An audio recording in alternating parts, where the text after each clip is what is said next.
ನೀವು ಕೊಡ್ರಿಪ್ಪ. ಏ ಅಣ್ಣ ಕ್ಯಾಮ್ರಾ ನೀವು ಕೊಡ್ರಿ, ನೀವು ಕೊಡ್ರಿ.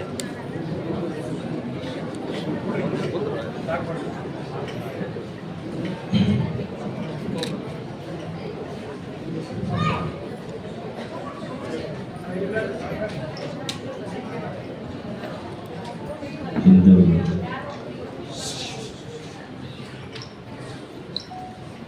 ಹಿರಿಯರಾಗಿದ್ದಂಥ ಚಂದ್ರು ಪಾಟೀಲ್ರ 5ನೆಯ ಸ್ಮರಣೋತ್ಸವ. ಅವರ ಸ್ಮರಣೋತ್ಸವದಲ್ಲಿ ಪಾಲ್ಗೊಂಡಿರುವ ಎಲ್ಲ ಹಿರಿಯರನ್ನು, ಅವರ ಕುಟುಂಬದಲ್ಲಿ ತಮ್ಮೆಲ್ಲರನ್ನು ಶರಣಾರ್ಥಿ.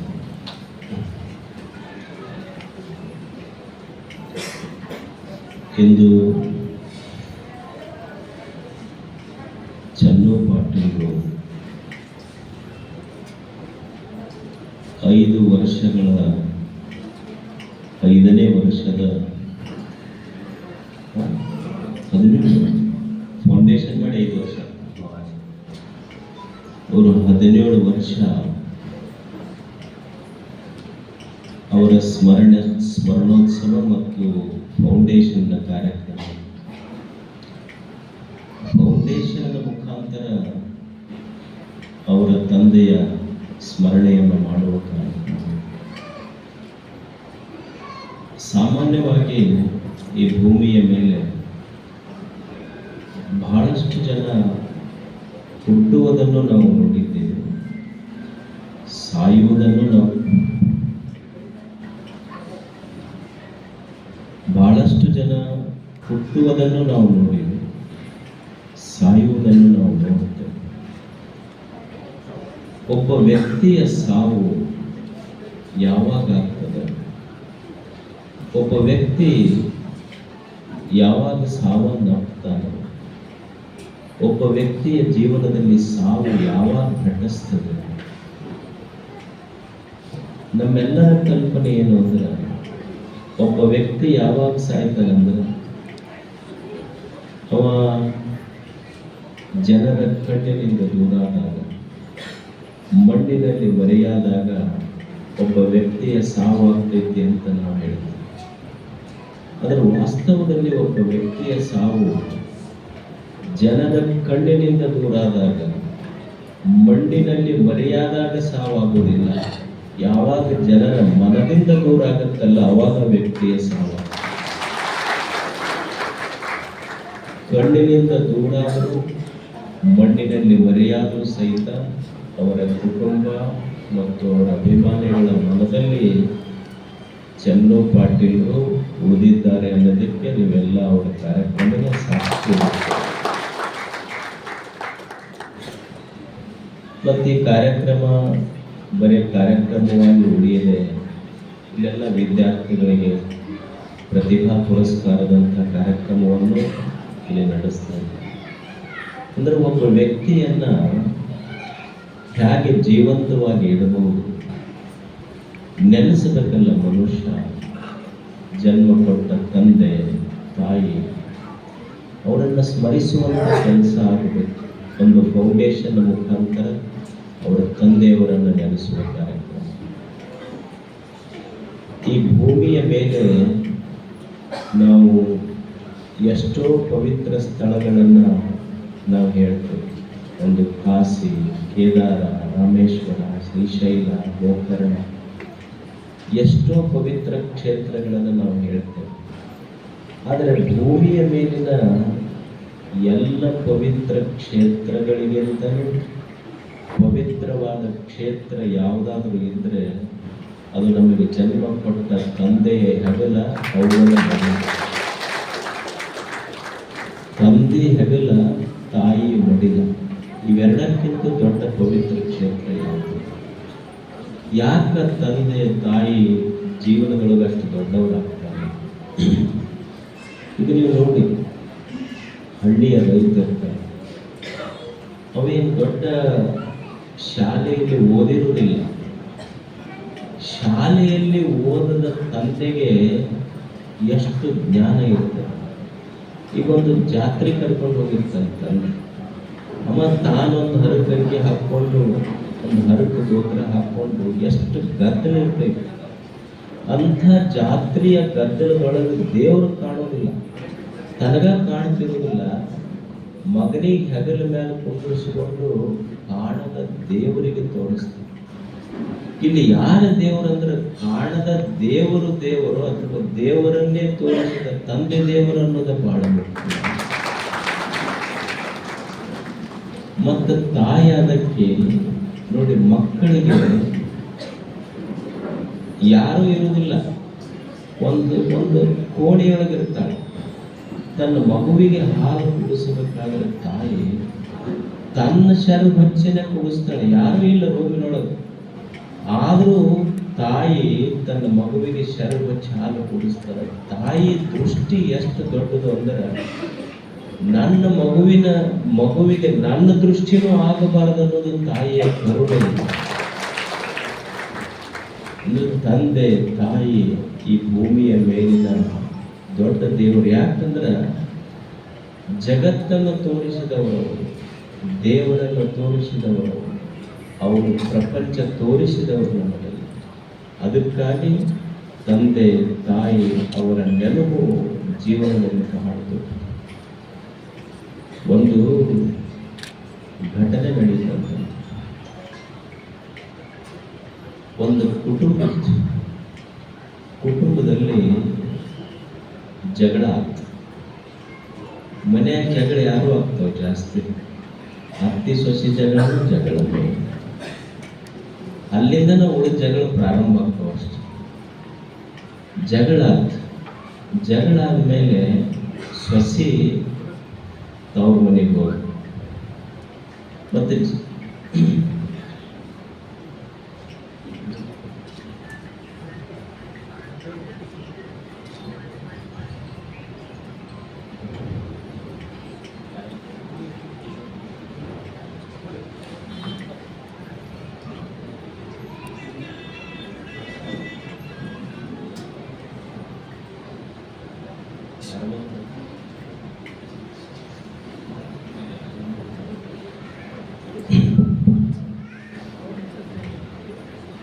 ಒಂದು ಕುಟುಂಬ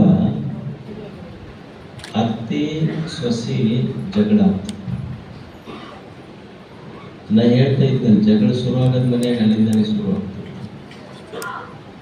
ಎಲ್ಲೋ ಒಂದು ಕಥೆ ಹುಡ್ತಾ ಇದ್ದೆ, ಒಂದು ಸಣ್ಣದು. ಕನ್ಯಾ ನೋಡಕ್ಕೆ ಹೋಗಿದ್ರಂತ. ನೋಡಿ ಅವ್ರು ಹೇಳಿದ್ರು, ಹುಡುಗನ ಕೂಡ್ಲಿ ತೊಗೊಂಡ್ಬರ್ತಾರೆ.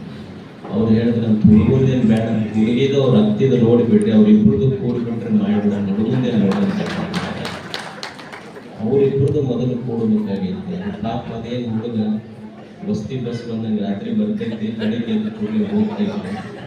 ಅವರಿಬ್ಬರದು ಕೂಡಿಬಿಟ್ರೆ ಮಾಡಕ್ಕೆ ಯೋಗ್ಯ ಐತಿ ಮದುವೆ ಅಂತ.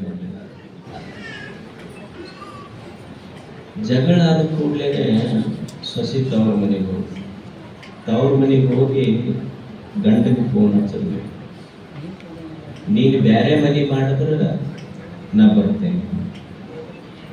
ಅವಾಗ ಹುಡುಗಂತೂ ಒಂದು ಮಗು ಇತ್ತು ಸಣ್ಣದು, ಪಾಪ. ಇಲ್ಲ, ನೀ ಬೇರೆ ಮನೆ ಮಾಡಿದ್ರೆ ನಾ ಮನೆಗೆ ಬರ್ತೇನೆ. ಅವ ಹುಡುಗಂದ, ಇಲ್ಲ ಹೋಗ್ಬಿಟ್ಟು ಬೇರೆ ಮನೆ ಮಾಡೋದು ಹೆಂಗ, ಮಾಡಕ್ಕಾಗಲ್ಲ ಅಂತ ಹುಡುಗ. ಅವಾಗ ಹುಡುಗಿ ಹೇಳಿದ್ರು, ಮತ್ತು ಹಂಗಿದ್ರೆ ನೀ ನನಗೇನು ಭಾಳ ಪ್ರೀತಿ ಮಾಡಂಗಿಲ್ಲ, ನಿಮ್ಮ ಅವ್ಗ ಭಾಳ ಪ್ರೀತಿ ಮಾಡಂಗ, ನೀ ಬೇರೆ ಮನೆ ಮಾಡಿದ್ರಷ್ಟ ಬರಾಕಿನ. ಅವಾಗ ಹುಡುಗಂದ, ಇಲ್ಲ ನಾ ಬೇರೆ ಮನೆ ಮಾಡಕ್ಕಾಗಲ್ಲ. ಆ ಹುಡುಗಿ ಹೇಳ್ದಂದ್ರೆ, ನನಗೆ ಪ್ರೀತಿ ಮಾಡಲ್ಲ, ನನಗಿಂತ ಜಾಸ್ತಿ ನಿಮ್ಮ ಅವ್ಗ ಪ್ರೀತಿ ಮಾಡ್ತೀನಿ. ಇಲ್ಲ, ನಮ್ಮ ಅವ್ಗ ಪ್ರೀತಿ ಮಾಡಂಗಿಲ್ಲ ಅಂತ ಮಾಡ್ತೀನಿ ಅಂತಲ್ಲ, ನಿನಗೂ ಪ್ರೀತಿ ಮಾಡ್ತೀನಿ.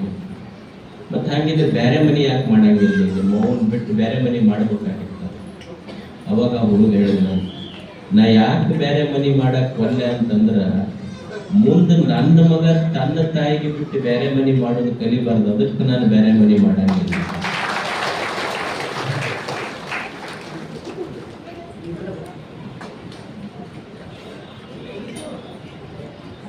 ಮುಂದ ತನ್ನ ಮಗ ಮುಂದೆ ನನ್ನ ಮಗ ತನ್ನ ತಾಯಿಗೆ ಬ್ಯಾರೆ ಇಟ್ಟು ಮನೆ ಮಾಡೋದು ಕಲಿಬಾರ್ದು. ನಾವು ತಾಯಿ ದೊಡ್ಡವಳು ಸೊಸಿ ದೊಡ್ಡವಳು ಅನ್ನೋ ಪ್ರಶ್ನೆ ಇಲ್ಲ. ಈಗೊಂದು ಸಣ್ಣ ಹಳ್ಳ ಇರ್ತದೆ, ಹಳ್ಳ ದೊಡ್ಡದೋ ಹಳಿ ದೊಡ್ಡದೋ ಅನ್ನೋ ಪ್ರಶ್ನೆ ಇಲ್ಲ. ಹಳಿಯೂ ಸಹಿತ ಹಳ್ಳವೂ ಸಹಿತ ಮುಂದೊಂದು ದಿವಸ ಹೊಳಿ ಆಗ್ತದೆ. ಸೊಸಿ ಇದ್ದವಳು ಸಹಿತ ಮುಂದೊಂದು ದಿವಸ ತಾಯಿ ಆಗ್ತಾಳೆ. ಇದು ಯಾರು ದೊಡ್ಡವರು ಸಣ್ಣವರು ಅನ್ನೋ ಪ್ರಶ್ನೆ ಇಲ್ಲ.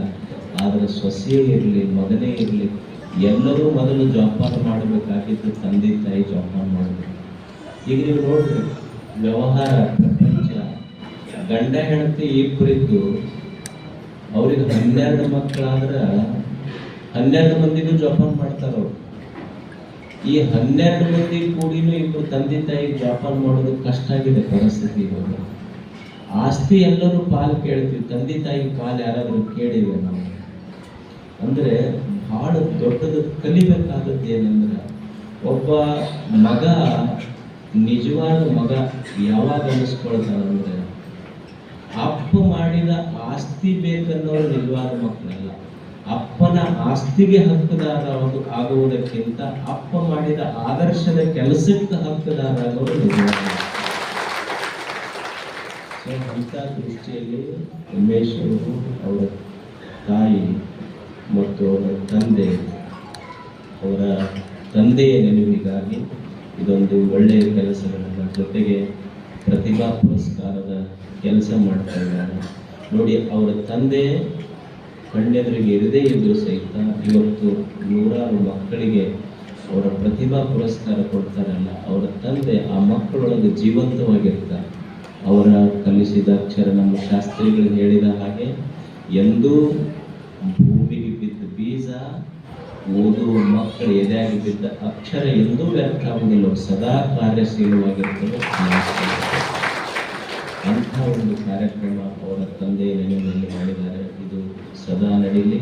ಅವರ ತಂದೆಯ ನೆನಪು ಈಗ ಸದಾ ಸಾಮಾಜಿಕ ಕೆಲಸಗಳಲ್ಲಿ ಉಳಿಲಿ ಅಂತ ಹಾರೈಸಿ ಅವರಿಗೂ ಪೂಜ್ಯರಿಗೂ ನಮಸ್ಕರಿಸಿ ನಮ್ಮ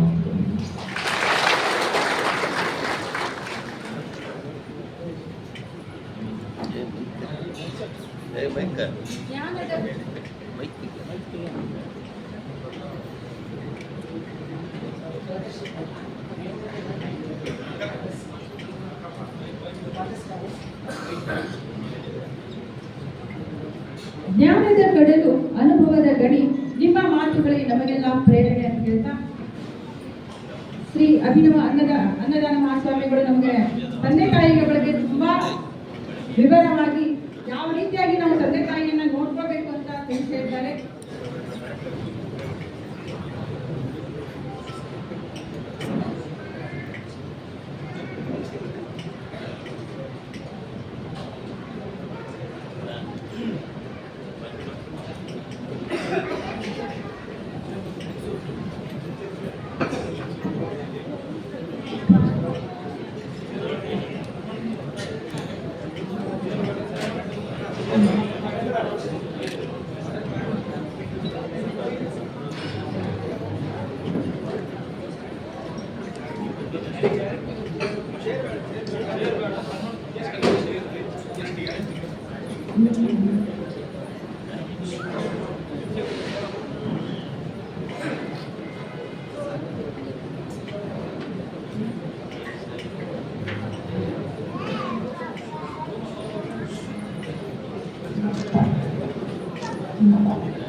ಇದೀಗ ತಾನೇ ವೇದಿಕೆಗೆ ಆಗಮಿಸಿರುವಂತಹ ಮಾಜಿ ಜಿಲ್ಲಾ ಪಂಚಾಯತ್ ಜಿಲ್ಲಾಧ್ಯಕ್ಷರು ಆಗಿರುವಂತಹ ಮುತ್ತಣ್ಣ ನಿಂಗನವರಿಗೂ ಕೂಡ ಈಗ ಈ ವೇದಿಕೆಯ ಮುಖಾಂತರ ಸ್ವಾಗತ ಸುಸ್ವಾಗತವನ್ನು ಕೊಡುತ್ತಾ ಅವರಿಗೆ ಅರುಣ್ ಕುಮಾರ್ ಮಠದವರು ಒಂದು ಸ್ವಾಗತ ಕೇಳ್ಕೊಳ್ತಾರೆ.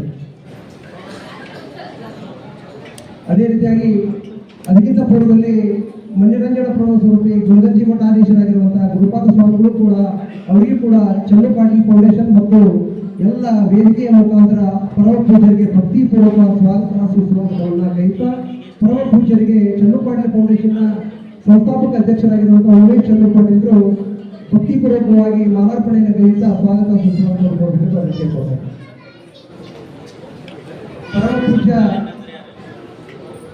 ಶಾಖಾ ಶಿವಯೋಗ ಮಂದಿರ ನಿಡಗುಂದಿ ಕೊಪ್ಪದ ಪರಮ ಪೂಜ್ಯ ಅಭಿನವ ಚನ್ನಬಸವ ಮಹಾಸ್ವಾಮಿಗಳು ಅವರಿಗೂ ಕೂಡ ಈ ವೇದಿಕೆಯ ಮುಖಾಂತರ ಸ್ವಾಗತ ಸುಸ್ವಾಗತವನ್ನು ಕೊಡುತ್ತಾ, ಪರಮ ಪೂಜ್ಯರಿಗೆ ದಿವಂಗತ ಚಂದ್ರು ಪಾಟೀಲ್ ಹಿರಿಯ ಸುಪುತ್ರರಾಗಿರುವಂತಹ ಪೃಥ್ವಿರಾಜ್ ಚಂದ್ರು ಪಾಟೀಲರು ಕೂಡ ಪರಮ ಪೂಜ್ಯರಿಗೆ ಸ್ವಾಗತ ಮಾಲಾರ್ಪಣೆ ಭಕ್ತಿಪೂರ್ವಕ ಮಾಲಾರ್ಪಣೆಗೆ ಸ್ವಾಗತ ಸುಸ್ವಾಗತವನ್ನು ಕೋರಬೇಕೆಂದು ಅವರಲ್ಲಿ ಕೇಳ್ಕೊಳ್ತಾ ಇದ್ದಾರೆ. ಈಗ ಕಾರ್ಯಕ್ರಮದ ಮುಂದಿನ ಘಟ್ಟ ಶಿಕ್ಷಕರಿಗೆ ದಿವಂಗತ ಚನ್ನು ಪಾಟೀಲ್ಗೆ ವಿದ್ಯಾಗುರುಗಳಾಗಿರುವಂತಹ ಸಿರಿ ಮಂಗಲಗುಂಟಿ ಮತ್ತು ಹೆಚ್ಚಿನಾಳ ಗುರುಗಳು ಮತ್ತು ಗುದಿಗಿ ಗುರುಗಳಿಗೆ ಕುಂಬಾರ ಗುರುಗಳಿಗೆ ಈಗ ಚನ್ನು ಪಾಟೀಲ್ ಫೌಂಡೇಶನ್ ವತಿಯಿಂದ ಸನ್ಮಾನ ಕಾರ್ಯಕ್ರಮ. ಆ ಸನ್ಮಾನ ಕಾರ್ಯಕ್ರಮವನ್ನು ಉಮೇಶ್ ಚನ್ನು ಪಾಟೀಲ್ರು ನೆರವೇರಿಸಿಕೊಡ್ಬೇಕಂತ ಅವರಿಗೆ ಕೇಳ್ಕೊಳ್ತೇನೆ. ಶ್ರೀ ಸಿ.ವಿ. ವಂಕಲಕುಂಟಿ ಸರ್ ನಿವೃತ್ತ ಮುಖ್ಯೋಪಾಧ್ಯಾಯರು ನರೇಗಾ, ಶ್ರೀ ಎಸ್.ಎನ್. ಹಂಚನಾಳ್ ನಿವೃತ್ತ ಶಿಕ್ಷಕರು ರೋಡ್, ಶ್ರೀ ಸಿ.ಆರ್. ಗುದ್ಗಿ ನಿವೃತ್ತ ಶಿಕ್ಷಕರು ಶರ್ವಾಡಿ ಮತ್ತು ಕುಂಬಾರ್ ಸರ್ ಇವರಿಗೆ ಚನ್ನು ಪಾಟೀಲ್ ಫೌಂಡೇಶನ್ ವತಿಯಿಂದ ಚನ್ನು ಪಾಟೀಲ್ ಕುಟುಂಬದವರಿಂದ ಸನ್ಮಾನ.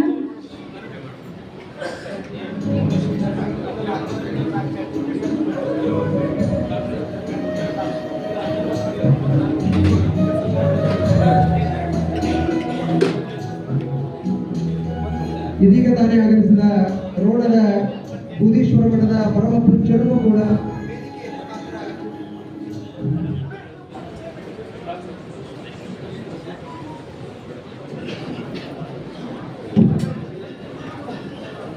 ಬೂದೀಶ್ವರ ಮಹಾಸ್ವಾಮಿಗಳು ರೋಣ ಪರಮ ಪೂಜ್ಯರಿಗೆ ವೇದಿಕೆಯ ಮುಖಾಂತರ ಭಕ್ತಿಪೂರ್ವಕವಾಗಿ ಸ್ವಾಗತ ಸುಸ್ವಾಗತವನ್ನು ಕೊಡುತ್ತಾ, ಪರಮ ಪೂಜ್ಯರಿಗೆ ನಮ್ಮ ಚನ್ನು ಪಾಟೀಲ್ ಫೌಂಡೇಶನ್ನ ಸದಸ್ಯರು ಆಗಿರುವಂತಹ ಆನಂದ್ ಅಂಗಡಿಯವರು ಬಂದು ಭಕ್ತಿಪೂರ್ವಕವಾಗಿ ಪರಮ ಪೂಜ್ಯರನ್ನ ಮಾಲಾರ್ಪಣೆಗೆ ಇಟ್ಟ ಸ್ವಾಗತ ಸುಸ್ವಾಗತವನ್ನು ಕೇಳ್ಕೊತಾ ಇದ್ದೇನೆ.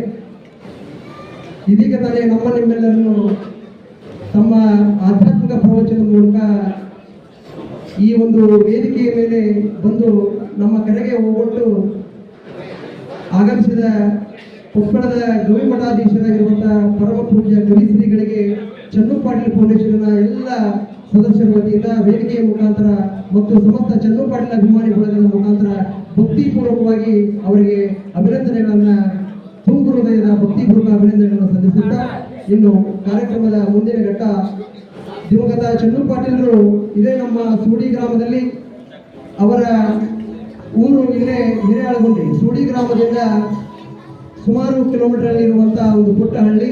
ಇಂಥ ಒಂದು ಪುಟ್ಟ ಹಳ್ಳಿಯಲ್ಲಿ ಇದೇ ಸೂಡಿ ಗ್ರಾಮ ಪಂಚಾಯಿತಿಯ ಉಪ ಪ್ರಧಾನರಾಗಿ, ಅದೇ ರೀತಿಯಾಗಿ ತಾಲೂಕ್ ಪಂಚಾಯಿತಿ ಸದಸ್ಯರಾಗಿ ಈ ಒಂದು ಸೂಡಿ ಗ್ರಾಮದ ಮಣ್ಣಿನ ಸತ್ವದ ಮುಖಾಂತರ ತಮ್ಮ ರಾಜಕೀಯ ಭವಿಷ್ಯವನ್ನು ಕಂಡುಕೊಳ್ಳುವಂತ, ರಾಜಕೀಯ ಭವಿಷ್ಯವನ್ನು ಕೊಟ್ಟಂತ ಗ್ರಾಮ ಯಾವುದಪ್ಪ ಅಂದ್ರೆ ಸೂಡಿ ಗ್ರಾಮ. ಅಂತ ಸೂಡಿ ಗ್ರಾಮದಲ್ಲಿ ಅನುದಾನ ಸಾಂಸ್ಕೃತಿಕ ಭವನದಲ್ಲಿ ನಡೆಯುವ ಈ ಒಂದು ಕಾರ್ಯಕ್ರಮಕ್ಕೆ ಎಲ್ಲ ಸಮಸ್ತ ಚನ್ನು ಪಾಟೀಲ್ ಅಭಿಮಾನಿಗಳು ಆಶೀನರಾಗಿ ಕಾರ್ಯಕ್ರಮವನ್ನು ಯಶಸ್ವಿಗೊಳಿಸಲಿಕ್ಕೆ ಬಂದಿರುವಂತಹ ಎಲ್ಲ ಸಮಸ್ತ ಚನ್ನು ಪಾಟೀಲ್ ಅಭಿಮಾನಿಗಳಿಗೆ ಇನ್ನೊಮ್ಮೆ ತುಂಬು ಹೃದಯದ ಅಭಿನಂದನೆಗಳನ್ನ ಸಲ್ಲಿಸ್ತಾರೆ. ಅದೇ ರೀತಿಯಾಗಿ ಅವರ ಚಿರಂಜೀವಿಯಾಗಿರುವಂತ ಹೇಗೆ ನೂಲಿನಂತೆ ದಾರ ತಂದೆಯಂತೆ ಮಗ ಅನ್ನುವ ಹಾಗೆ ಅವರ ಚನ್ನು ಪಾಟೀಲ್ ಸಹೃದಯಿ, ಅವರ ಒಂದು ಸಹೃದಯತೆಯನ್ನ ನಮ್ಮ ಮಗನ ಮುಖಾಂತರ ಹಲವಾರು ಸಮಾಜಮುಖಿ ಸೇವಾ ಚಟುವಟಿಕೆಗಳನ್ನ ರೋಣ ಮತ್ತು ವಿಜೇಂದ್ರಗಢ ಭಾಗದಲ್ಲಿ ಹಲವಾರು ಸರ್ಕಾರಿ ಶಾಲಾ ಕಾಲೇಜುಗಳಿರ್ಬೋದು, ಅದೇ ರೀತಿಯಾಗಿ ಸುಮಾರು 1500 ಮಹಿಳಾ ಮಹಿಳೆಯರಿಗೆ ಅವರ ಸ್ವಾವಲಂಬನೆ ಜೀವನ ಕಟ್ಟಿಕೊಳ್ಳಿಕ್ಕೆ ತಮ್ಮ ಚನ್ನು ಪಾಟೀಲ್ ಫೌಂಡೇಶನ್ ಮುಖಾಂತರ ಟೇಬಲಿಂಗ್ ಇರ್ಬೋದು, ಕಸೂತಿ ವರ್ಕ್ಗಳಿರ್ಬೋದು. ಹೀಗಾಗಿ ಮಹಿಳೆಯರ ಸ್ವಾವಲಂಬನೆಗೆ ಕಂಕಣಬದ್ಧರಾಗಿ ನಿಂತಿರುವಂತಹ ಉಮೇಶ್ ಚನ್ನು ಪಾಟೀಲ್ರು ಈಗ ಅವರ ಚನ್ನು ಪಾಟೀಲ್ ಫೌಂಡೇಶನ್ ಮುಖಾಂತರ ಈ ಒಂದು 5ನೇ ವಾರ್ಷಿಕೋತ್ಸವದ ಕಾರ್ಯಕ್ರಮದ ವೇದಿಕೆಯ ಮೇಲೆ ಆಸೀನರಾಗಿರುವಂತಹ ಎಲ್ಲ ನಮ್ಮ ಕರೆಗೆ ಹೋಗೊಟ್ಟು ಬಂದಿರುವಂತಹ ಗವಿಮಠಾಧೀಶರಿಗೂ, ಮುಲಗಂಜಿ ಮಠದ ಪರಮ ಪೂಜ್ಯರಿಗೂ, ಅಭಿನವ ಚನ್ನಬಸವ ಮಹಾಸ್ವಾಮಿಗಳು ನಿಡಗುಂದಿಕೊಪ್ಪ ಪರಮ ಪೂಜ್ಯರಿಗೂ ಮತ್ತು ಹೊಸಳ್ಳಿ ನಮ್ಮ ರೋಣದ ಇನ್ನೋರ್ವ ಮಠಾಧೀಶರಾಗಿರುವಂತಹ ಬೂದೀಶ್ವರ ಮಹಾಸ್ವಾಮಿಗಳಿಗೂ ಇನ್ನೊಮ್ಮೆ ಭಕ್ತಿಪೂರ್ವಕವಾಗಿ ಚನ್ನಪಾಟಲಿ ಫೌಂಡೇಶನ್ನ ವೇದಿಕೆಯ ಮುಖಾಂತರ ಅವರಿಗೆ ಭಕ್ತಿಪೂರ್ವಕವಾಗಿ ನಮಸ್ಕರಿಸಿ ಅವರಿಗೆ ಅಭಿನಂದನೆಗಳನ್ನ ಪರಮ ಪೂಜೆಗೆ ಸಲ್ಲಿಸ್ತೇವೆ. ಇದರಲ್ಲಿ ಸಿ.ವಿ. ಒಕ್ಕಲಿಗುಂಟಿಗಳು ಅವರ ಸುಪುತ್ರರಾಗಿರುವಂತಹ ಬಸವರಾಜ ಒಕ್ಕಲಿಗುಂಟಿಯವರು ಹೇಗೆ ಅವರ ಗುರುಗಳು ಹೇಗಪ್ಪ ಅಂತಂದ್ರೆ ಗುರುವಿನಂತೆ ಶಿಷ್ಯ, ಹೇಗೆ ರಾಮಕೃಷ್ಣ ಪರಮಹಂಸರಿಗೆ ವಿವೇಕಾನಂದರಂತ ಶಿಷ್ಯರು ಹೇಗೆ ಬೆಳೆದರು, ಅದೇ ರೀತಿಯಾಗಿ ಗುರು ಗೋವಿಂದ ಭಟ್ಟರಂತೆ ಶಿಶುರಾಮ ಶರೀಫರು ಹೇಗೆ ಬೆಳೆದರು, ಇಂಥ ವಿದ್ಯಾಗುರುಗಳಿಂದಲೇ ಕೂಡ ದಿವಂಗತ ಚನ್ನು ಪಾಟೀಲರು ಅಂತ ಒಳ್ಳೆಯ ವ್ಯಕ್ತಿತ್ವವನ್ನು ಬೆಳೆಸಿಕೊಂಡಿದ್ರು. ಸಮಾಜಮುಖಿಯಾಗಿ ತಮ್ಮ ರಾಜಕೀಯ ಕ್ಷೇತ್ರದಲ್ಲಿ ಅದ್ಭುತವಾದ ಸಾಧನೆಗಳನ್ನು ಮಾಡಿ ಹೋದರು ಅಂತ ಹೇಳಿಕ್ಕೆ ನಿಜವಾಗ್ಲೂ ಈ ಒಂದು ಸನ್ಮಾನಿತರಾಗಿರುವಂತಹ ಗುರುಗಳಿಗೆ ಅಭಿನಂದನೆಗಳನ್ನು ಸಲ್ಲಿಸ್ತಾ ಇದ್ದಾರೆ. ಕಾರ್ಯಕ್ರಮ ಮುಂದುವರಿತೆ. ಯಾಕಪ್ಪ ಅಂತಂದ್ರೆ ನಮ್ಮ ರೋಣ ಮತ್ತು ಗಜೇಂದ್ರಗಡ ಭಾಗದ ಎಲ್ಲ ಶಾಲಾ ಮಕ್ಕಳಿಗೆ ಪ್ರತಿಭಾನ್ವಿತ ಮಕ್ಕಳಿಗೆ ಪ್ರತಿಭಾ ಪುರಸ್ಕಾರ ಇರುವುದರಿಂದ ಎಲ್ಲ ಸಮಸ್ತ ಚನ್ನಪಾಟಲಿ ಅಭಿಮಾನಿ ಬಳಗ ಏನು ಕುಂತಿರಿ ಇದೇ ರೀತಿ ಕುಳಿತು ಈ ಕಾರ್ಯಕ್ರಮವನ್ನು ಅದ್ಭುತವಾಗಿ ಯಶಸ್ವಿಗೊಳಿಸಬೇಕೆಂದು ನಿಮ್ಮಲ್ಲಿ ಸವಿನಯ ಪ್ರಾರ್ಥನೆ.